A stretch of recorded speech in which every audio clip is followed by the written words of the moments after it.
All right, welcome back to the show. At this time, we are joined by Brooks Alston.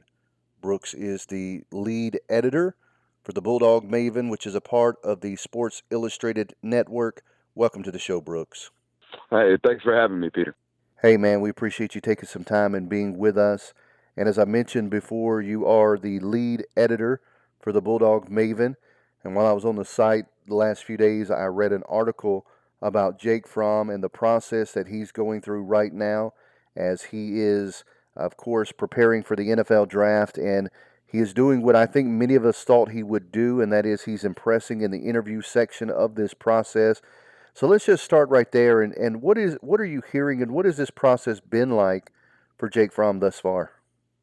Yeah, man, I think so for all of these prospects, right? It's been a little bit of a weird experience over the last couple of weeks, as it has been for all of us during these times. But, for Jake Fromm, it's really been about the neck up, about what he is in between the ears as a prospect. And, professional quarterback coaches actually prefer, according to Ian Rappaport, Jake Fromm for this reason. It's a lot what you mentioned, right? The pre-snap reads, the identification abilities that he has, and just being able to eliminate, portions of the field based off of the pre-snap coverage. Now, a lot of that stuff changes even post-snap, but it's in the evaluating world what we call full field readers, right? He reads the entire field during the play, and it's something that Georgia offense has required of him over the last couple of years, as opposed to some of these other spread quarterbacks where, the RPO's gotten into the game so heavily where yeah, we're reading the backside in, but if the backside in crashes, boom, I'm throwing the slant. It's a real quick, easy processing. Whereas in the NFL, you have to be a full field reader. You have to be able to identify coverages and identify pre-snap motions, and not only that, but pick up a playbook really, really quickly. Look, and during this NFL draft process, a lot of these teams they hand out portions of their playbooks to some of these prospects, and then they host them for interviews or Zoom meetings nowadays, and then just try to see how much of that playbook they actually retain, how much of it they can hold on, and be able to lead a huddle and lead an offense. And I think that is exactly why you've seen Jake Fromm excel and jump up some of these draft boards as of late. Absolutely. Now, Brooks, I want to dig in just a little bit further into Jake Fromm and his NFL potential. I think anybody that understands the game of football knows that he has elite football IQ. As I've mentioned many, many times before, pre snap, he is as good as you will find in college football. I don't worry that much about his physical makeup. I think that he's a better athlete than people give him credit for. The question I have for him is his emotional makeup. And what I mean by that is this: I have seen too many times, especially over the last year, where he throws a pass, the pass gets dropped, his head goes down, and now all of a sudden he isn't as efficient as he's supposed to be or should be. And so, my biggest question for him is, does he have mentally what it takes, confidence wise, and all of those things to be a quarterback in the NFL? Now, we have seen Jake Fromm's play exceptionally well at times. I think back to the SEC championship game against Alabama. He played about as well and as efficient as you could ask a quarterback to do. However, and I wonder if a lot of it was not just the issues on the offensive side of the football and the play calling and things of that nature. And specifically after the South Carolina game, it seemed as if he wasn't trying to make plays as much as he was trying to not make a mistake. And I say all of that to say this: do you think we'll see return of the Jake Fromm from his freshman and sophomore year where the potential seemed really off the chart? Or do you think we'll see this guy that we saw last year that didn't have the confidence and really was just a good but not elite quarterback? Yeah, I think there was a lot of frustration in the entire offense at the University of Georgia with kind of how things shook out last year. There was a lot of moving parts in there, and the performance did decrease just a little bit. But that type of emotion that you may have seen, that drop of the head, I think that's just Jake Fromm being a human on the field. Sometimes Right. things are going to happen bad, and things are going to happen poorly, and you just got to respond to the next snap. I think he did a pretty good job of doing that during his time at Georgia. and kind of the thing you alluded to is his play in big games. I think that to me says more about Jake Fromm's mental capacity than anything, right? His ability not to, waver or shake in those big games. Now, granted, he didn't win those games, right? He always came up short, but you can't always blame that solely on the Right. quarterback. I think, if you're going to look at Jake Fromm, it's not going to be drafting him for the ceiling of the physical prospect that Jake Fromm is. I think if you're drafting him, it's based off of that mental capacity. And to be honest with you, I don't really question it. And being around him and watching him, conduct himself in post-game interviews and pre-game interviews and speaking to the media, this is a face of your franchise in the NFL. Is he going to make Pat Mahomes throws? No. But is he going to make poor decisions on Sunday? I don't believe that's the case either. So you kind of know what you're going to get, and I think that's kind of, appetizing to NFL drafts or NFL GMs, if you will. Once again, we're talking to Brooks Alston. He is the lead editor for the Bulldog Maven, a part of the Sports Illustrated Network. Now, Brooke, I want to talk just a little bit more about the NFL draft. Of course, Georgia has a lot of star power in this draft, potentially the number one offensive tackle in the draft, potentially the number one running back in the draft. Several key players as well will be in this draft. But my question for you is this: which player do you think has the potential to surprise some people and move up the board on draft day?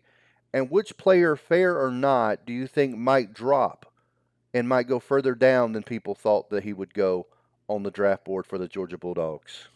I think when you're talking about a guy who's risen up draft boards to a little bit of a shock of Georgia fans, you got to start with Isaiah Wilson, right? I mean, after Right. just a redshirt sophomore season, him declaring for the NFL draft was a bit of a surprise to Georgia fans, especially, and even the scouts that I talked to prior to the NFL Combine, guys like Jordan Reed of the NFL Draft Network. He was under the impression that a lot of scouts wanted to see a bit more seasoning on Isaiah Wilson. Just 23 starts, I think it was, in the SEC over the past 2 seasons because he dealt with a little bit of injury this past season.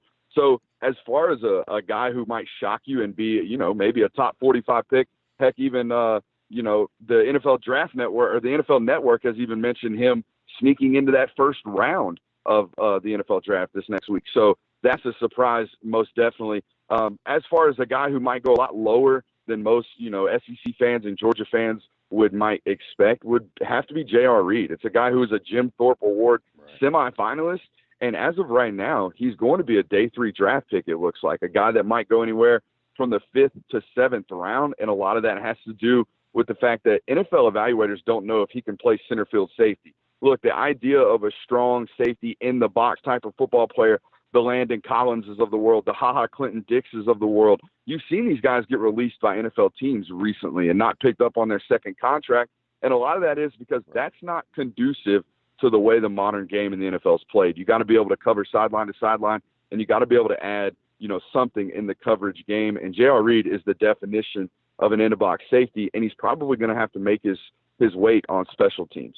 Absolutely. Now, I do want to look toward the 2020 season for the Georgia Bulldogs.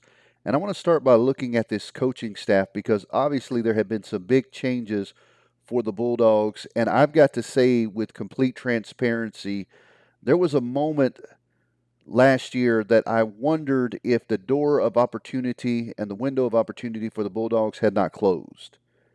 And what I mean by that is this: they lost Sam Pittman. And when you lose the best offensive line coach in the country, and then all of a sudden rumors begin to circulate that maybe Dale McGee was getting ready to leave for another position, and it just really seemed like there was a lot of turmoil on the team, especially when you consider that Coley was still the offensive coordinator, and after the disastrous job that he did last season, and don't get me wrong, I understand why he was hired for the Bulldogs. I understand why the promotion was made, but it was a disaster. It did not work, and it seemed like from the outside that Kirby Smart was content with that. And so then Sam Pittman leads, and you're thinking, okay, what's going to happen here? And then all of a sudden, Kirby Smart begins to pull off what I believe one of the greatest off seasons really in Georgia history. First, he is able to go and get former Ole Miss head coach Matt Luke, not to come to Georgia as offensive coordinator, But to come to Georgia as the offensive line coach, I mean, that really in itself was, just a phenomenal hire. We see the great job that he did in the Sugar Bowl with limited time and how successful that was. And then, of course, the change was made at offensive coordinator. And really, that was the move that everybody was, not everybody, but at least a lot of people were shocked by when he brings in Todd Monken from the NFL, who had been at the Cleveland Browns, but of course had had stints in the college football world and a lot of success in college football prior to heading to the NFL. He makes that move. And then you see bringing in Scott Cochran and how effective that move was. And not just those moves, but bringing in Buster Faulkner. The across the board, the moves that he made this offseason really were phenomenal. And when you add the number one class with that, not just a home run, but a grand slam home run for Kirby Smart and the Georgia Bulldogs this offseason. Now, with that said, as star studded as that lineup has become, there are multiple guys on this coaching staff now that have been head coaches in the past. And so my question for you is this: do you think that this coaching staff is going to mesh well together, and do you see any potential problems with all the star power that it now has? I mean, just go through the hirings. I mean, the Matt Luke hiring to me was absolutely phenomenal by Kirby Right, Smart. He right. loses or gets the word that Sam Pittman's going to be going to Arkansas. I believe it was December 7th.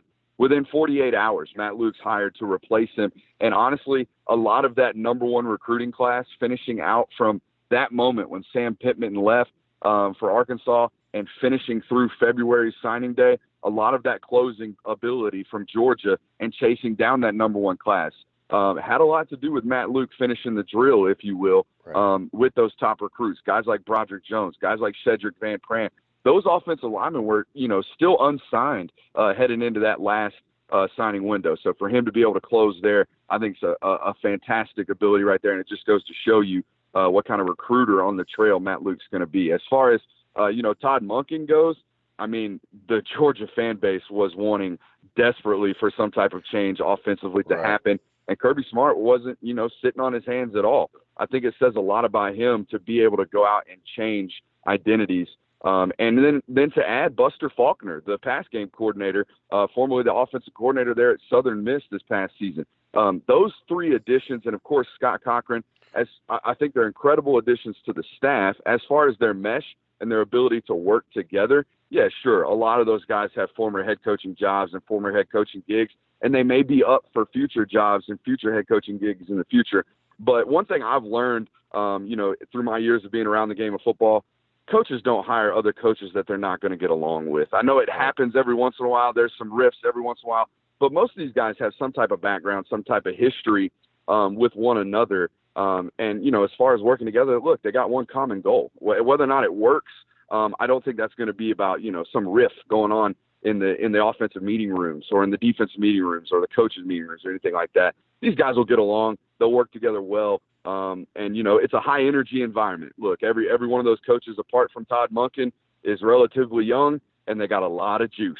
Scott Cochran especially, and I think that for me was the main addition for Scott Cochran, getting another young, super aggressive coach, and one who's going to yell and scream his head off, and players are going to know that that coach loves them, they care about them, and I think they're all dynamite hires, and yeah, I think they'll work well together. Yeah, I think you're right. And I have believed for some time now there were two things that Georgia needed to do if they wanted to join that elite group of Alabama and Clemson that have dominated college football seemingly year in and year out, with an occasional team that will sporadically appear for a year or two, but for the most part, it has been Alabama and Clemson for some time now. And if they wanted to join that group, first of all, they needed to get better offensively, and really their whole philosophy on offense had to get better. And what I mean by that is that this Georgia team has had so much talent. I know they were young last season in a lot of positions, but when you think about a third year starter at quarterback, when you think about the number one running back probably going to be taken in this draft, when you talk about potentially the number one offensive tackle that's going to be taken in this draft, when you look across the board at this, the players that they had, the 5 stars and the high 4 star players that they had, there was no reason that a team like this should ever average 19 points per game over their last 6 SEC opponents.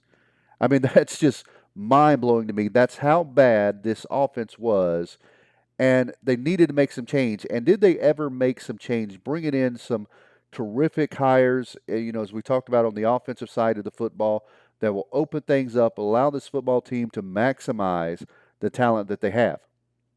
Now, I thought they needed to do that. I think everybody thought they needed to do that. But the other thing that I thought they needed to do was find a way to be a team that can put their foot on the neck of opponent and finish them.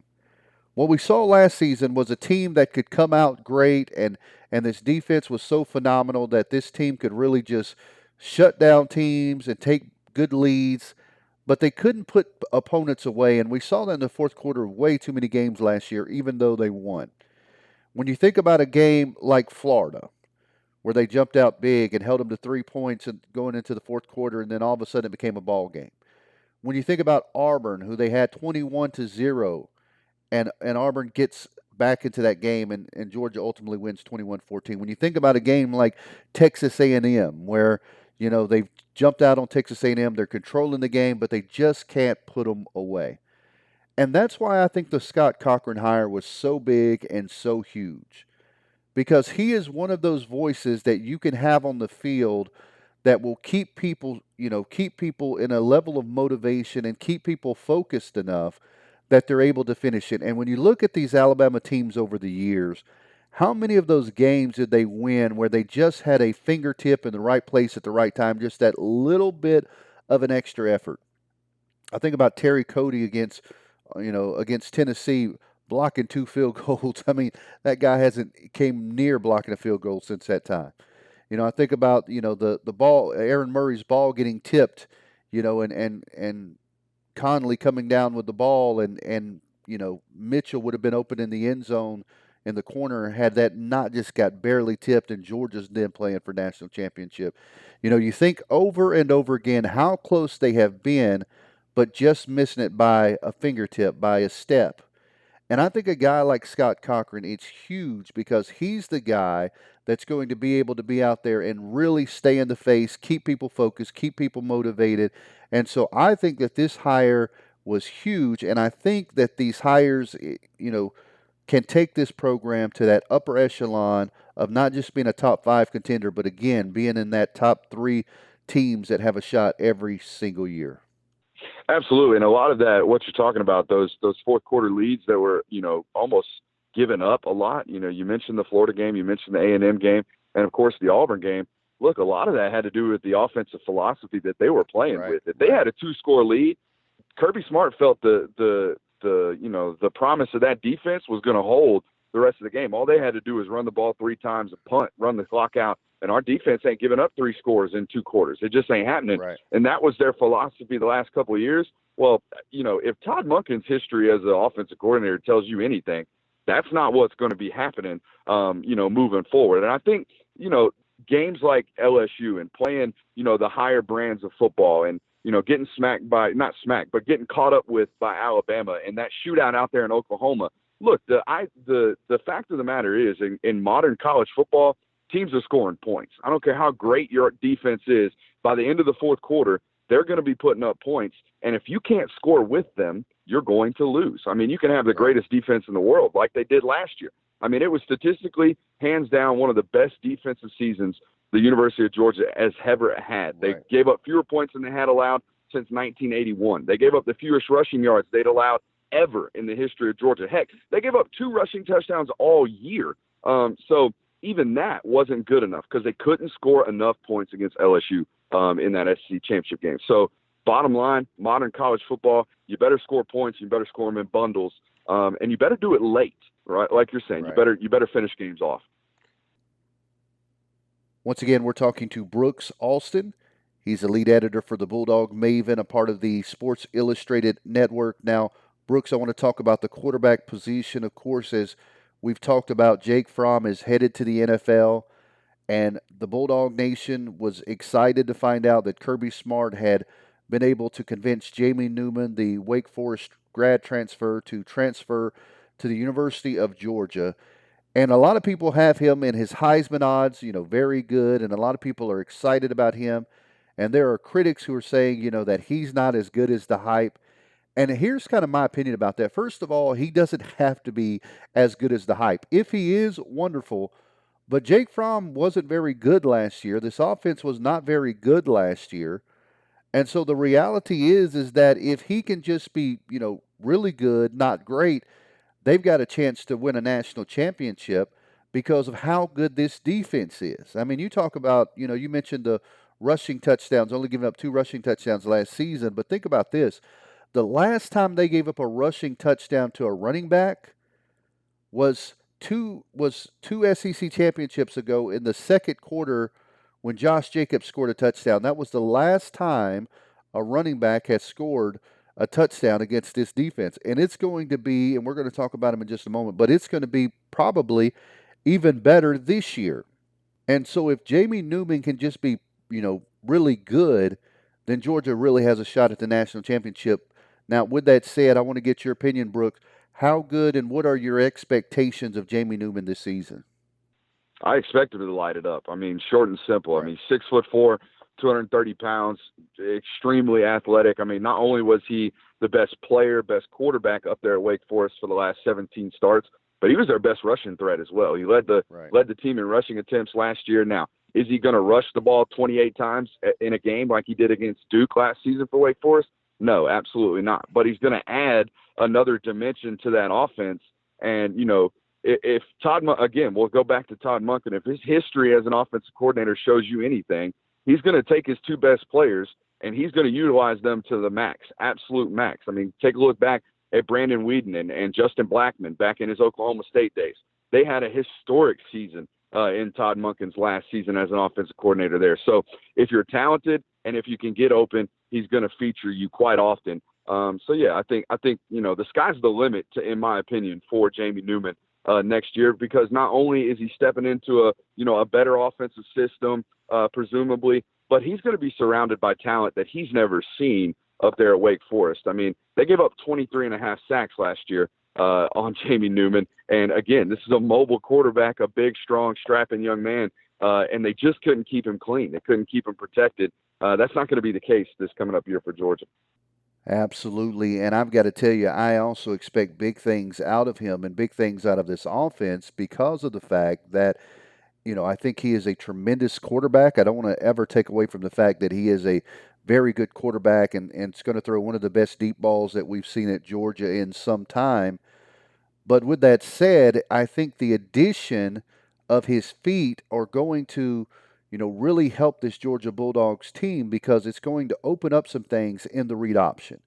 It's one thing to, for a guy, and I listen again, I think Jake Fromm is a better athlete than he gets credit for many times, but he's not a guy that you're really scared to take off with the ball on the read option.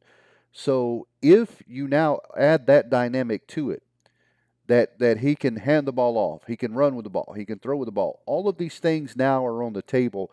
It's going to make it where defensive coordinators are not going to have as easy of a time game planning for this Georgia offense.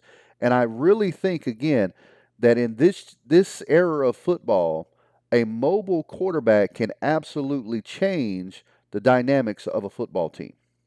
Yeah, I went back and watched the SEC championship game about a week after it concluded, and I think I counted 7 or 8, true read option plays where the offensive line left a free defender that was supposed to be occupied by that mesh point or, occupied by the quarterback, keeping it out the back end. And quite frankly, it was clear from snap one that LSU's defensive coordinator told them, look, he ain't running. He ain't going nowhere. He is not going to keep that football. You Right. chase down that football. You chase down that running back with 100% relentlessness.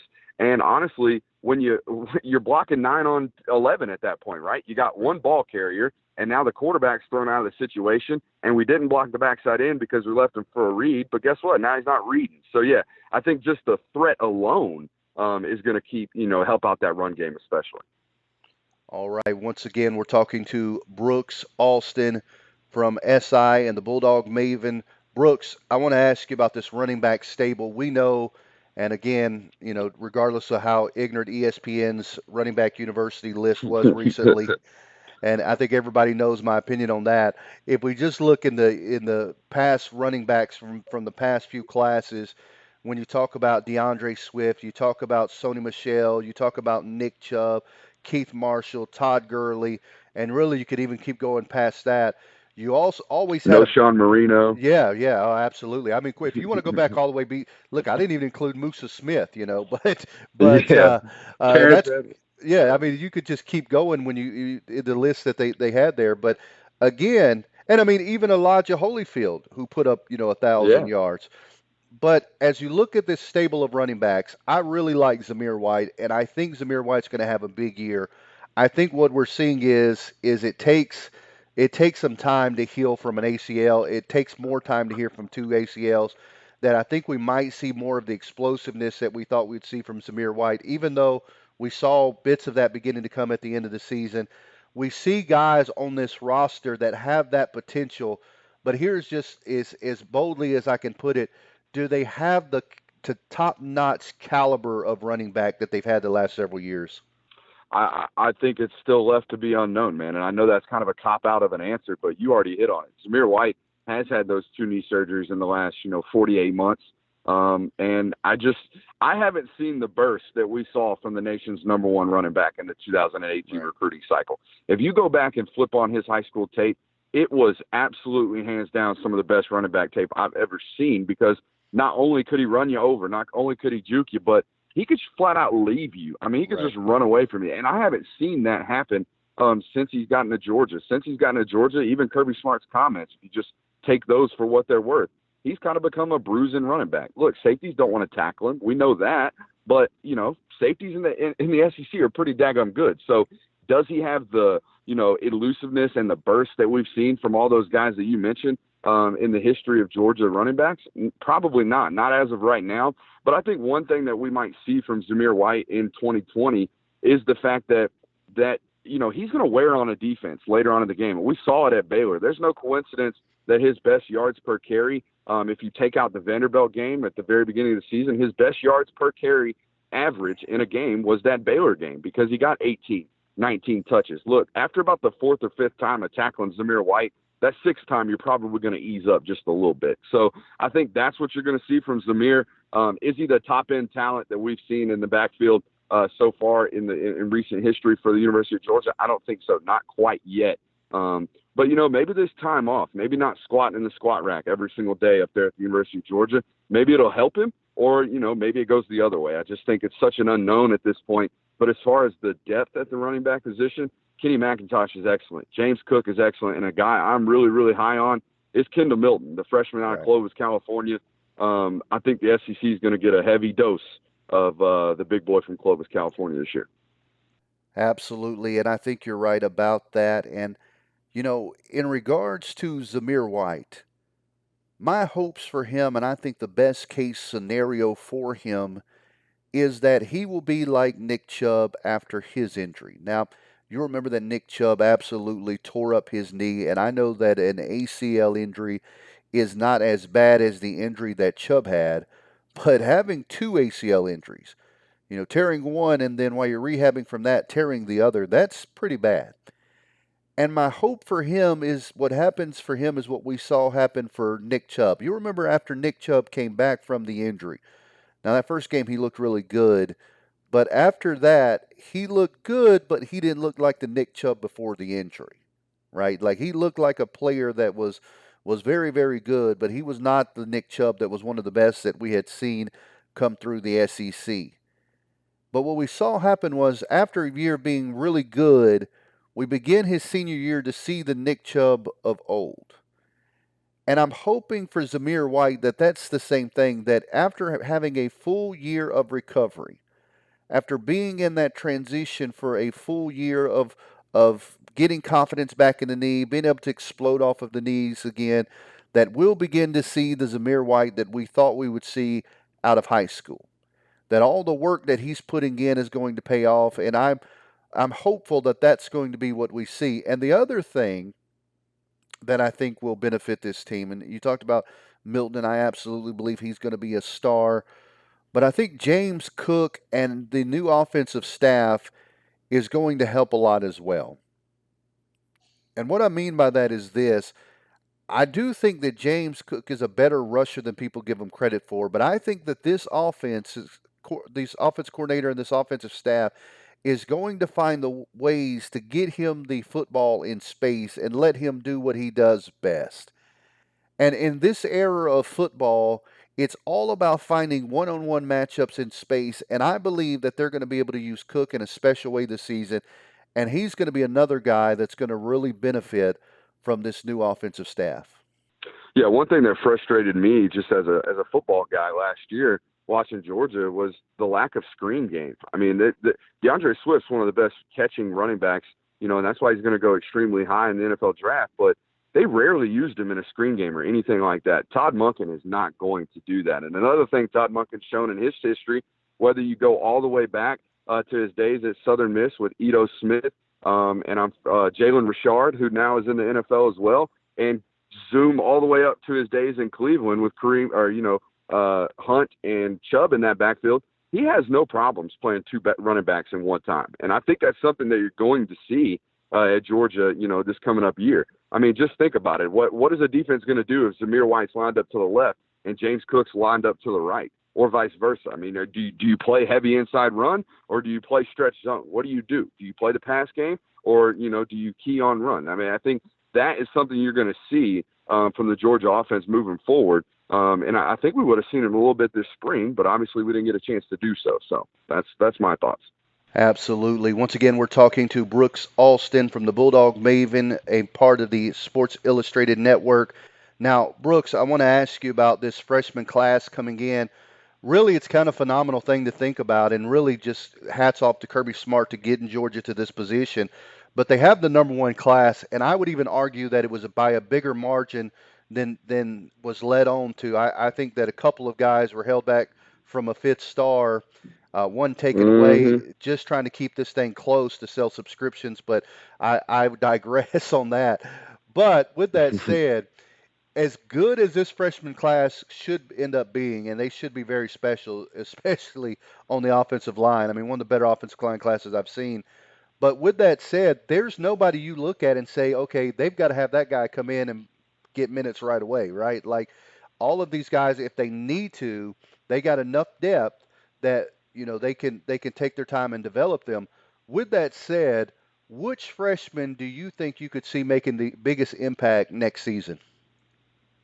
I mean, I think there's one freshman that does have to make an impact rather early, and it's because of an injury from last year's freshman, the Dominique Blaylock. I think Jermaine Burton has the ability not only to come in and make an impact very, very early at the slot receiver in particular, but with Dominique Blaylock not really knowing what he's going to be, when he's going to be 100% now, we've been led to believe that his rehab is going extremely well. But that being said, if you know anything about Kirby Smart when it comes to injuries, especially early in the season, he's going to lay off those guys. He's not going to be forced to play them until he absolutely has to. So Right. I think those first couple of games, you might see Jermaine Burton playing pretty early at the slot receiver, because he's a dynamic weapon and a dynamic wide receiver, and he's going to be really, really good at the college level, and B, because of Dominic Blaylock's injury. Now, as far as the defensive side of the football goes, how about a guy like Jalen Carter? That defensive line, I mean, they're known for their depth. They're known for playing 6, 7, 8 guys on a Saturday.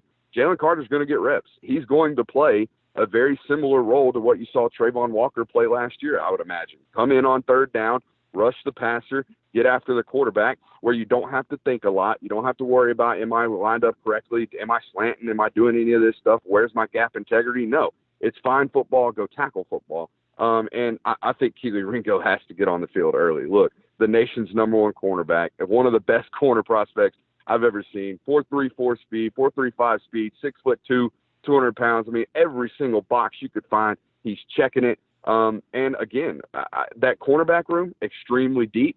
But they'll find ways to get him on the field, I believe. Now, does he have to play early? No. But is he going to play? Yeah, he's going to play early.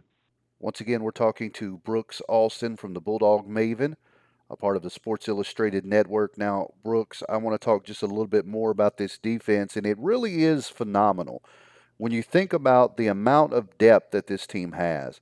We saw a little bit of it in the Sugar Bowl, but I think we're going to see even more of it this season. I can't remember a time that really many programs at all, but Georgia in particular, has had this much depth that you could take a look at almost any position and say, well, if they lost a player or two here, they'd still be okay. I mean, that's how deep this defense is, and that's before the number one recruiting class in the country shows up on campus.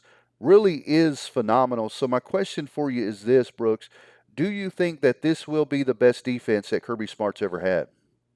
I think that argument and that debate has to get split into two different categories. Is it going to be the best statistical defense in the Kirby Smart era? I don't believe so, just because their offensive philosophy is going to change. Look, they're going to score more points and they're going to score points faster, which means the defense is going to be on the field a lot more. Now, is it going to be the most deep and most talent-laden defense that Kirby Smart's had? Probably, most likely.